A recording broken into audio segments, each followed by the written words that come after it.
turn the stick mic on? Lamar, good morning. Are you there?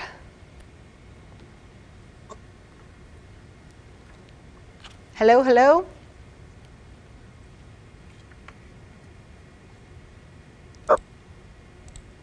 Lamar, can you hear me? It's Nina.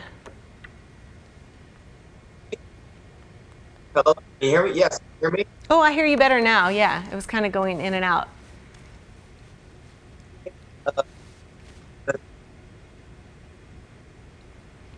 I hear you kind of going in and out. Brian and Celeste, is that a bad signal? Okay. Hello. I can kind of hear you, but it's kind of going in and out like it's a bad signal. Um,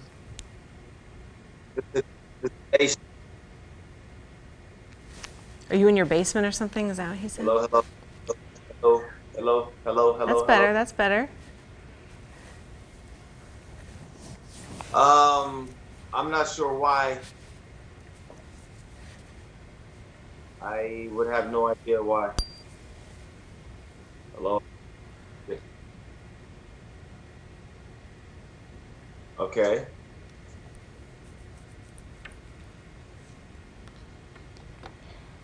Okay. All right, you can hear me fine now? Yeah, he sounds good now. We good? All righty. Hi, Nina. Hi. Oh, yes, you sound much clearer now. Good morning. Thank you so much for doing this. I know it's early. For you, I'm happy to do it. Oh, appreciate you. It's cool. I don't.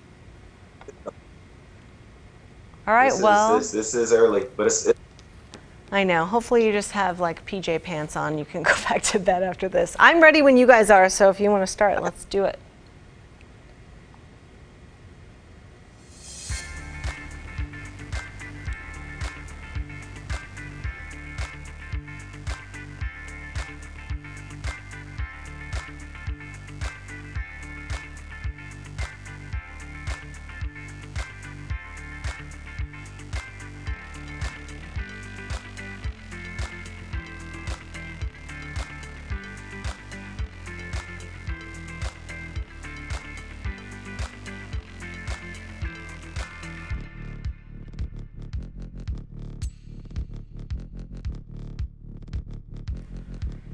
Hey, good morning, everyone. Welcome to Sunrise Extra on a Thursday.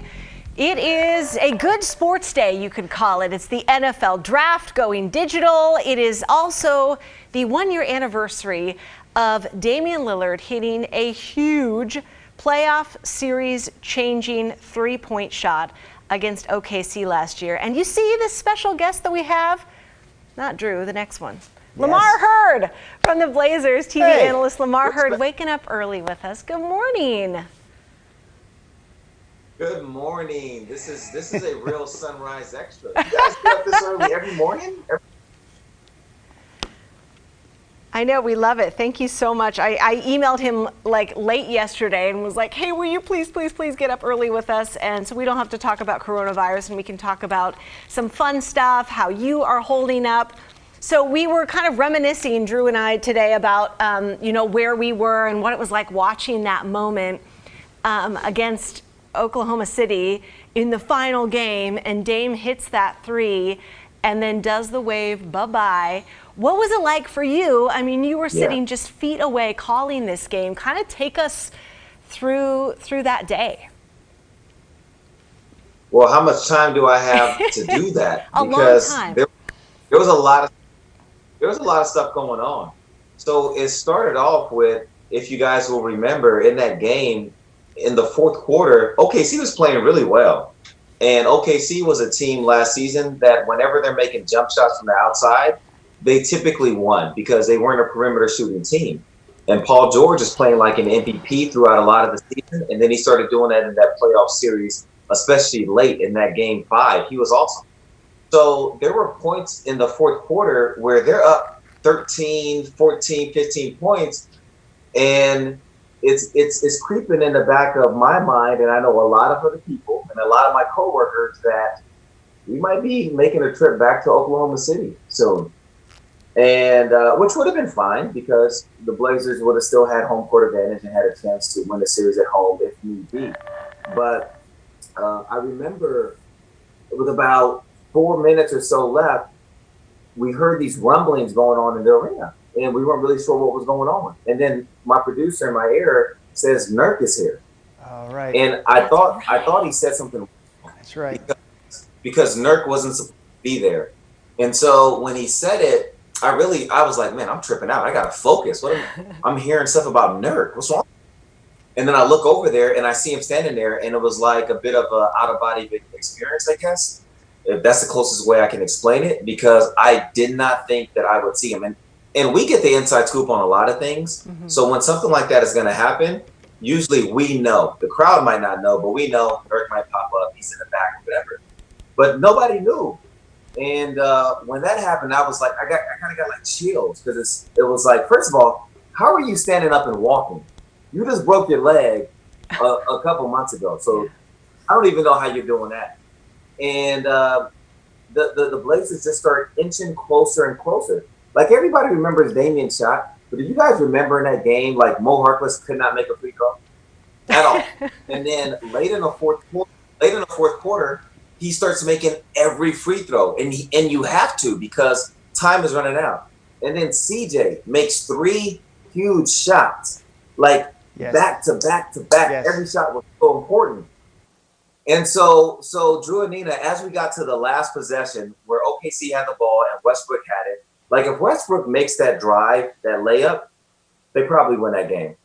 And then when the Blazers got that stop, it just felt like, oh my gosh, this is crazy. This is about to happen. How did we get here? I don't know, but this is about to happen. So Dame is dribbling the ball across that court. And the whole time, like, in those situations, like, I'll look at Coach Stotts, he's standing right in front of us, and I'll see, is he thinking about calling it? Is he thinking about, calling something or whatever? And, like, he just lays back and rocking side to side, and he's by the half-court line. So I'm thinking in my mind, Dame, you have to go. Like, what are you doing?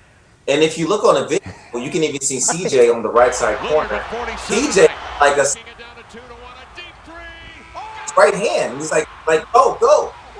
And the shot goes up, and like, after it went in, it took me about a half second to realize, like, it actually went in. Like, all I could do is yell about it, because I've never seen anything like it before.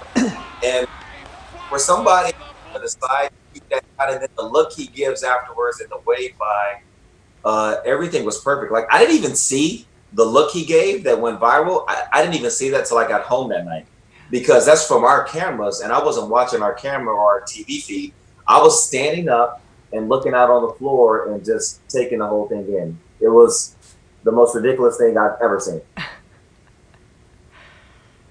Lamar, I don't know if you realize what you just did, my friend, but you just did 8 minutes of uninterrupted recounting of that shot, and it was awesome. It was fantastic, because we kept talking about the shot this morning on our show. I forgot about some of the moments leading up, but you're right. That was a huge moment when Nurk shows up in the fourth quarter of that game, and I was thinking about it as you were describing it. He broke his leg spring break week, so that was late March. This is mid-April. It wasn't even a full month later, and there was Nurk, who apparently was watching the game at home that night, right? And was so excited by what the Blazers were doing in the second half, said, I got to get to the arena, and he did. And like you described, I remember sitting at home watching Dame with the ball in the closing seconds thinking, like, I didn't know what he was doing. And I thought, is he just like giving up regulation and just forcing overtime? Like, is he going to take a shot or not? And then when he shot it, I thought, why the heck would you shoot for, oh my gosh, he made it. It was awesome. But let me ask you this, Lamar, because I know you've been around a lot of basketball games. You've played in a lot of games. I thought live, I wasn't in the arena, but I was watching it live on TV. Really, one of the top shots I've ever seen in my life while watching a basketball game live. Where did it rank for you? Number one. And you know what? It's hard to say, like, that was the number one shot I've seen, or that's the craziest shot. But then when you think about it, what have you seen that's crazier than that? Because to your point, Drew, nobody shoots that shot. Nobody shoots that shot willingly. maybe the clock is winding down and you just race the ball past half court. You don't have any time and you have to get a heave. He purposely said, I'm cool back here. I don't want to go closer. Nobody does that. Lillard with So for 47 me, that was the number one. Working it down to 2-1, a deep three. That, Yeah, it was incredible.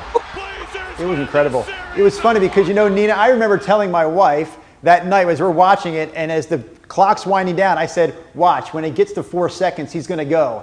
And then I felt like a big dummy because 4 seconds came, 3 seconds came, 2 seconds came. He's not moving. And then he just throws up the shot. I want to make sure, Nina, that we get to some of the present day issues because it was so fun to relive this moment this morning on our Sunrise show. But the fact is, we are not playing basketball right now. I'm kind of curious, Lamar, what does a basketball announcer do when there are no basketball games to announce? in this situation, it's new for everybody. For us, we watch classic games. NBC Sports is playing a lot of classic games. We watch some highlights. We watched the Jordan documentary that just came out. Personally, for myself, I'm working on a show with NBC Sports Northwest right now called Her Mentality, where it's all about spotlighting the community because there's tons of good people in our community who are doing good things, not only now, but all throughout the year. And so you just let the time go by. Like, you know, my wife and I have taken more walks over the last month out, you know, than we have over the last year or so. So we just do things that you don't typically do, and you just wait and be patient like everybody else is having to do and figure out what's going to go on next. Is this just better? I mean, for fans out there, is this just kind of more like rehab time for all of those guys on our roster that just need some more, you know, physical therapy, some more practice, some more relaxation to kind of, you know, prep for next year? Yeah, you could look at it a lot of ways. Some guys, like for instance, Damian Lillard is the kind of guy that doesn't like breaks. Yeah. He wishes there wasn't a halftime in the NBA. He'd rather just play all the way throughout. But for the Blazers players who were injured, this is great for them. You know, for Nurk, if the season does come back and the Blazers have a chance to play, nobody knows what's going to happen in terms of if the season comes back, when, what is going to be next in terms of is there a playoff or the regular season games? Nobody knows. But if it does happen and the Blazers have a chance, we expect a healthy Nurk to return.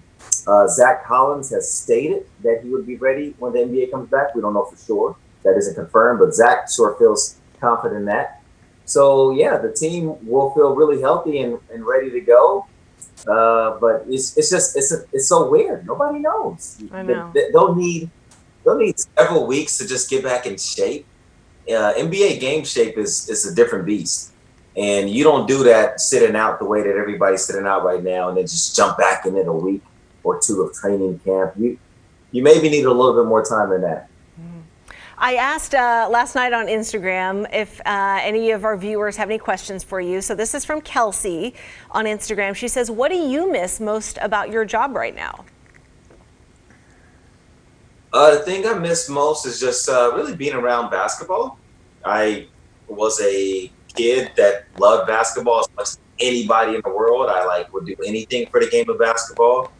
So I just miss being around live games. You know, I would think maybe Kelsey feels like, and a lot of Blazer fans and just basketball and sports fans, we love seeing live events and following kind of a chase. Like, one of the other things that I miss is seeing what was going to happen with the Blazers. The Blazers have been in the playoffs a long time now. Like, CJ McCollum hasn't had a season where he hasn't been in the playoffs. Damian's only missed his rookie year.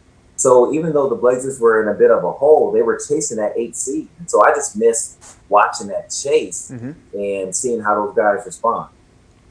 I was cruising through your Instagram last night, and I commented on one of your posts from a couple days ago. So I don't know if we can get this audio up.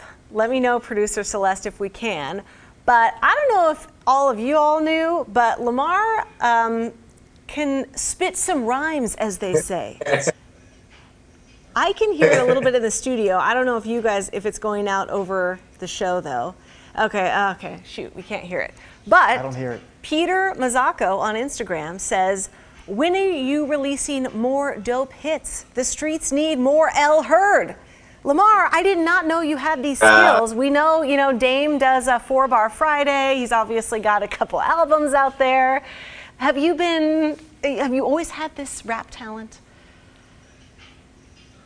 I've always just done it for fun. You're very kind to call it talent. I just really just do it for fun. The art of trying to put words together. Can you hear that?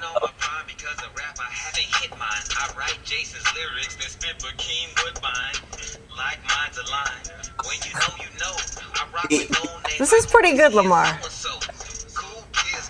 Well, thank you. What happened? Last year, I'm driving to Seattle. My wife and I, we were on the way to the Northwest End, and we do a little concert of some songs that I had done before in the past. And so we cut on the car radio, hook up, the phone to it or whatever, the Bluetooth, and we played over the loudspeaker over that. And I put out a video of it, and I did that last summer, and it's on Instagram. And so a lot of people seem to like it. So I thought, you know what? Hey, everybody's at home, right? I'm going to take a beat that I think is really good, Damian's song, Damian the Brookfield Deuce. And it's a song that plays at Moda Center during the starting lineup. So I was like, I'm going to take this song. There's other people around the NBA right now, other journalists, other announcers, just having fun. They're doing music. So I'll just do this, give people a little bit of a distraction, something to listen to. And so that's how that all came to be. It's definitely not going to be a career of mine, because that'd be a short-lived career. Drew, you got any questions? Yes, I only have really one more, and if you have others, Nina, so be it. But I want to make sure to ask you, Lamar, and I'm not looking for the organization's answer to this. Please do not give me the NBA's answer. I want to know what's in your gut, or maybe what you're hearing from some of your inside sources. Are we going to see more of an NBA season this year, or will we not see NBA basketball again until the start of next year? What are your thoughts on that? Drew, you're not going to like this answer from me, but truly, when things are totally out of my control and I truly don't know and don't have an inclination one way or another, I kind of release from it. I am hopeful that there are games if it can be done in a safe way, but if you're asking me, do I think it's going to happen? I don't want to get anybody's hopes up. Yes. I hope yes is the answer, but I do. And I can tell you this, the guys do, the team does, the NBA feels a responsibility to be able to provide its fans with that entertainment. But also, as we've seen, they're not going to compromise the health of anybody out there. So I'm sorry, Drew. I know that's not the answer you wanted. I wish I could give you more hope. No, what I I'm disappointed in myself. What I can leave you with is, what I can tell you is, if they're a season and the Blazers have a chance to play and still make noise, you can feel really good about their prospects in doing that. Nina, why is it that I'm not even involved in the team or a broadcaster, but I can't stop thinking and wondering if there's going to be a season or not, and I have admittedly convinced myself that there won't be. And this guy, this sane-minded individual who's a part of the broadcast, is able to just clear his mind of it and go, you know what, it's out of my hands. That's a great attitude, Lamar. Man. Thank you for the answer. Just take what comes. I do want to ask you, because the Blazers organization is doing some really amazing things. You guys had a virtual fan appreciation day the other day online. You have these ongoing live auctions where fans can go and get, autographed stuff and experiences, and it's all going to help COVID-19 relief and various charities. Can you kind of expound on that and how fans can kind of get involved? Yeah, well, simply the Trailblazers as an organization, the players, everybody involved, what they've proven to me in my 4 years of being associated with the organization is that they truly feel the responsibility and opportunity to be a part of the community and always helping and showing up whenever they can. So this time period is no different. That's exactly what this is. You mentioned it, Nina, the auction that's going on with Trailblazers apparel, things that are autographed by certain Trailblazers, just a chance for people who love the team, care about the team, who want something associated with the team while contributing to a good cause. They can do that.